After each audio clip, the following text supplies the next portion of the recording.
Hello everyone, welcome back to my YouTube channel. तो आपण मानकु नूतन वर्षर हार्दिक अभिनंदन। तो मु भगवान को पाखे एतिकी प्रार्थना करुच्ची कि आपणकर यही वर्ष बहुत भलरे कटू। तो मु मोर सकाल सकाल उठिकी यहाँ रोषेई करने लगी पड़ी। तरकारी बस घंट बस भात करने भात हम नूआ वर्ष मोर एमती कटुचे स्वामी ड्यूटी आ दिन सारा एकुटिया से शुईज।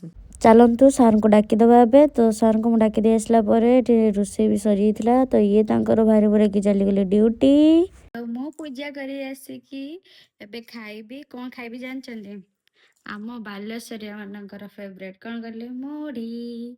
आपण मानक भितरे को माने मुढ़ी खाया बहुत पसंद करते निहाती कमेंट रे मते कहिबे।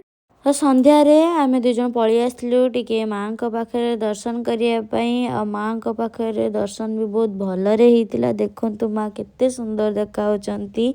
तो तापर आम चल जाइलु शिव मंदिर में बाबा को दर्शन कर आसला परे आम चली आसलु टे खाइबा रेस्टोरेंट। तो ये तांकर ऑर्डर दे देथिले। तापर आमर पलि आसला तंदूरी चना आउला छतु चिली। तो आम दुजन तो भेज खाए आपण मैंने जानी। तो आम दुजन खाऊचे यहाँ पचारे टेस्ट केमती है कहले बहुत भल भी है। तो तापर मु भी टेस्ट करथिली भल लगुला। आपण मैंने मो मुह एक्सप्रेशन जानी पार्थुबे केते टेस्टी होइथिला। तापर आमे पळि आसलु रूम रे टिके न्यू ईयर सेलिब्रेशन करनेलु।